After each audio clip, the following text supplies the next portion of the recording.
Selamat hari Minggu adik-adik. Kita akan mendengarkan firman Tuhan. Dan sebelum mendengar firman Tuhan, kita berdoa dulu yuk. Lipat tangan, tutup mata, kita berdoa. Tuhan Yesus, terima kasih. Hari ini kami masih bisa beribadah di rumah. Sekarang kami mau mendengar firman-Mu. Ajarlah kami supaya kami mengerti. Inilah doa kami. Amin. Nah, firman Tuhan minggu ini diambil dari Yohanes 8 ayat 12. Adik-adik boleh baca, terus kita ucapkan bersama-sama ya. 1, 2, 3. Maka Yesus berkata pula kepada orang banyak. Katanya, "Akulah terang dunia. Barang siapa mengikut aku, ia tidak akan berjalan dalam kegelapan, melainkan ia akan mempunyai terang hidup." Wah, bagus sekali ya ayatnya. Adik-adik pernah mengalami mati lampu nggak di rumahnya? Nah, kalau pernah, itu karena listrik di rumah juga bermasalah. Jadi, lampu tidak bisa menyala. Akibatnya, rumah kita gelap dan kita tidak bisa melihat. Pakai lilin, pakai senter supaya membantu penerangan. Menyulitkan ya kalau tidak ada listrik dan tidak ada lampu. Nah, adik-adik bisa lihat pada gambar ada lampu yang menyala. Tahu bagaimana cara lampu ini bisa menyala? Betul, lampu bisa menyala karena dia dialiri listrik sebagai sumber tenaga. Nah, seperti minggu lalu, kita sebagai anak terang juga perlu sumber terang. Siapa ya sumber terang kita? Tuhan Yesus Kristus. Betul sekali. Seperti ayat yang kita baca tadi, Yesus menyatakan dirinya bahwa ia terang dunia. Adik-adik, kondisi pada saat itu adalah sehari setelah umat Israel merayakan 7 hari puncak perayaan Hari Raya Pondok Daun, yaitu perayaan mengenang perjalanan bangsa Israel keluar dari Mesir menuju Tanah Perjanjian setelah 40 tahun. Di dalam bait Allah itu terdapat menorah. Menorah seperti pada gambar ya, ada lilin-lilin, ada terang, dijejerkan dan diletakkan di tempat yang tinggi. Bahkan saat itu tingginya bisa sampai 2 meter. Sehingga bisa terlihat dari seluruh penjuru Yerusalem pada malam hari yang pada saat itu belum ada listrik. Saat itu Yesus memberikan pernyataan di dalam bait Allah. Nah, sekali lagi yuk kita ucapkan 1, 2, 3. Akulah terang dunia. Barang siapa mengikut aku, ia tidak akan berjalan dalam kegelapan, melainkan ia akan mempunyai terang hidup. Apa maksud pernyataan Tuhan Yesus ya? Sebelum kita memahami apa maksud Tuhan Yesus, kakak mau tanya nih, adik-adik tahu seorang tokoh bernama John Newton? Nah, kakak mau memberikan contoh, ada seseorang yang bernama John Newton yang menjadikan Tuhan Yesus sebagai terang di dalam hidupnya. Begini ceritanya. John Newton dilahirkan tahun 1725. Sudah lama banget ya. Dia dilahirkan di London dari seorang ibu yang meninggal saat John masih berumur 6 tahun. Dan ayahnya adalah seorang kapten kapal. Wow, keren ya. Nah, setelah besar, John Newton menjadi Angkatan Laut Inggris. Nah, suatu hari, John Newton ditangkap di Afrika Barat oleh Amos Chloe. Nah, lalu setelah sekian lama, kemudian dia dibebaskan oleh seorang kapten laut yang disuri oleh ayahnya. Wah.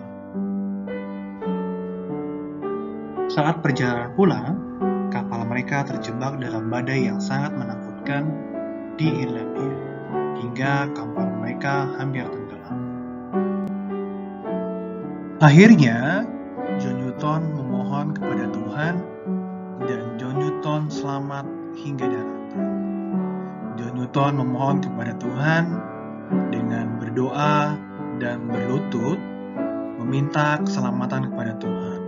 Akhirnya John Newton selamat dan menjadikan Yesus sebagai sumber terangnya.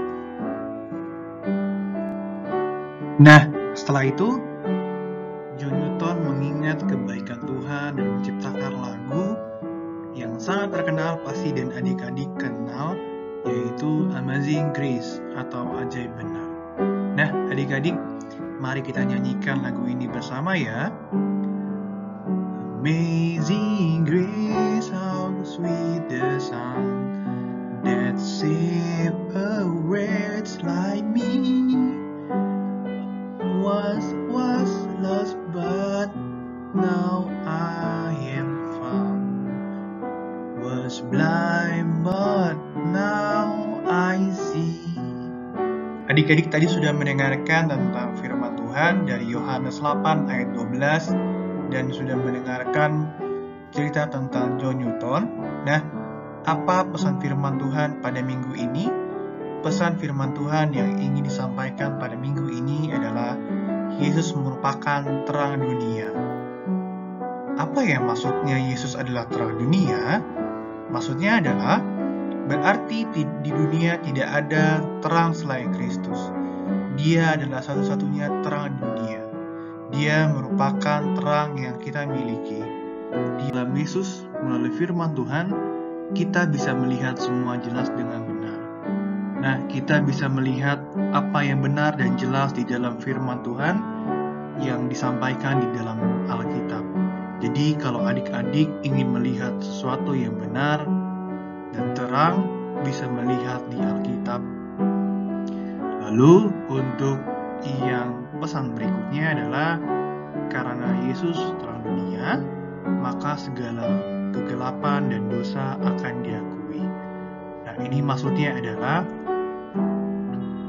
segala keburukan dan tipu muslihat manusia akan diketahui oleh dunia, dan segala dosa dan kegelapan hati akan dibongkar dengan jelas. Jadi kalau adik-adik memiliki dosa dan kesalahan akan diketahui apabila kita mengetahui firman Tuhan dengan baik. Nah, bagaimana ya untuk membedakan antara perbuatan terang dan perbuatan gelap? Di sini abang akan jelaskan dengan memberikan contoh. Ya adik-adik, didengar ya. Nah, perbuatan hidup di dalam terang itu contohnya mengasihi saudaranya, mengasihi abang kakak, mengasihi sepupunya, mengasihi adiknya. Lalu yang kedua adalah suka dan rajin membaca firman Tuhan. Firman Tuhan harus rajin adik-adik baca supaya Tuhan bisa berbicara baik kepada adik-adik. Lalu yang ketiga contohnya adalah mengasihi sesama manusia. Itu apa ya di gambar? Nah, itu ada foto orang pincang. Jadi ada seseorang yang membantu untuk menolong seorang pria tersebut. Nah, kalau adik-adik melihat hal seperti itu, kita juga harus membantu sesama manusia. Pasti Tuhan Yesus senang dengan hal tersebut. Nah, adik-adik, apa sih perbuatan hidup di dalam gelap itu? Nah, abang akan berikan beberapa contoh penjelasan. Yang pertama adalah tidak mau mendengarkan nasihat. Nah, ketika adik-adik tidak mau mendengarkan nasihat orang lain, nasihat orang tua, nasihat abang guru sekolah minggu, nasihat guru di sekolah, ketika nasihat itu baik, kita bisa tetap hidup di dalam hidup yang gelap. Lalu, contoh yang kedua adalah mencontek saat ujian. Jadi ketika kita mau ujian, mau ulangan, mau ujian online, kita tidak mempersiapkan diri, maka kita mencontek dalam ujian. Itu salah satu merupakan perbuatan hidup yang gelap. Lalu, salah satu contoh yang ketiga adalah tidak rajin membaca firman Tuhan. Nah, kita sebagai anak terang, kita harus rajin membaca firman Tuhan. Apabila kita jarang membuka Alkitab, apabila kita jarang membaca Alkitab, kita bisa saja hidup terus di dalam gelap. Karena firman Tuhan merupakan sumber terang daripada segala hal. Nah, adik-adik, di sini kita bisa lihat banyak gambar. Di sini ada 5 gambar. Nah, di sini apa saja ya yang merupakan perbuatan hidup terang dan merupakan perbuatan hidup gelap? Nah, pada gambar pertama ada seseorang yang sedang membagikan apelnya. Nah, iya, benar. Itu merupakan perbuatan hidup terang, suka menolong sesama. Lalu pada gambar yang kedua, ada seorang guru sekolah minggu yang sedang mengajarkan firman Tuhan kepada anak-anak sekolah minggu. Lalu yang ketiga, ada seseorang yang sedang menundukkan kepala. Itu merupakan salah satu sikap sopan terhadap sesama. Sikap sopan terhadap sesama merupakan salah satu contoh perbuatan hidup terang. Lalu, apa sih Bang untuk perbuatan hidup gelap? Nah, Abang jelaskan ya. Nah, untuk perbuatan hidup yang gelap, kita bisa lihat di bawah. Loh, kok ada orang yang mencuri uang? Wah, itu salah satu perbuatan gelap. Lalu, di samping gambar orang mencuri, ada orang yang sedang berantem, sedang bertengkar. Nah, kedua ini merupakan perbuatan yang gelap. Nah, adik-adik bisa bedakan mana yang merupakan hidup terang dan mana yang merupakan hidup gelap. Adik-adik harus meniru hidup yang terang supaya tetap setia dan Tuhan Yesus senang kepada adik-adik.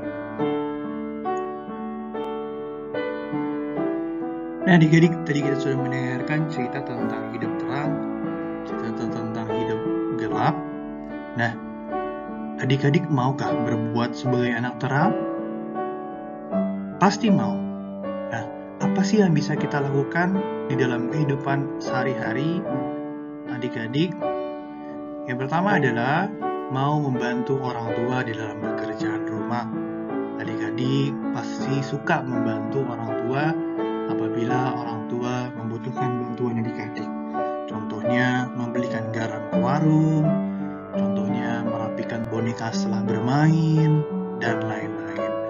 Lalu yang kedua adalah rajin belajar dengan membaca buku dan mengerjakan tugas. Adik-adik contohnya ada PR dari guru, ada aktivitas dari guru sekolah minggu, dikerjakan dengan semangat dan sukacita.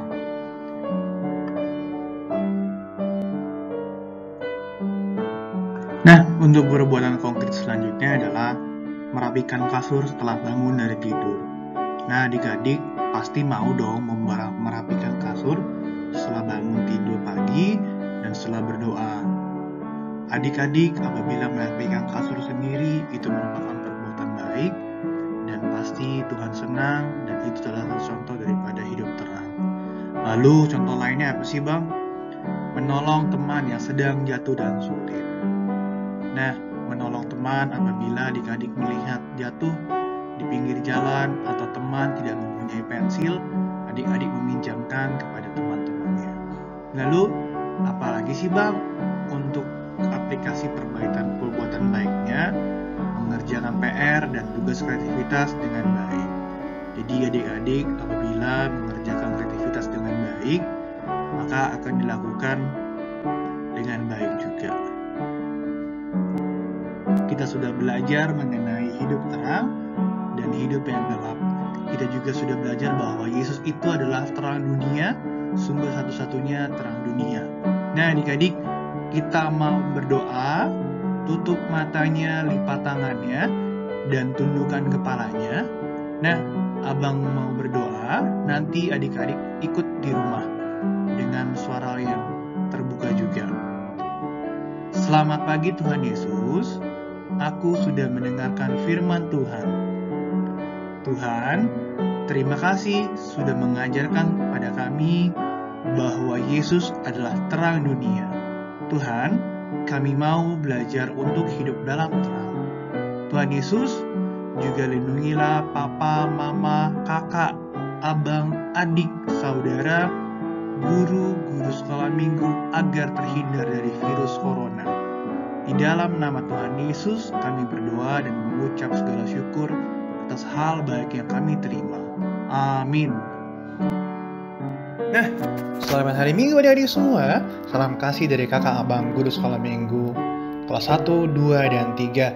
Untuk cerita kita sudah selesai dan abang ingin memberitahukan untuk referensi cerita yang kita ambil dari freebible.org, ministry2children.com, berbagai sumber gambar pada Google lainnya. Nah, kita sudah akhiri. Tetap jaga kesehatan, tetap semangat. Tuhan Yesus memberkati. Sampai jumpa pada cerita minggu depan. Bye!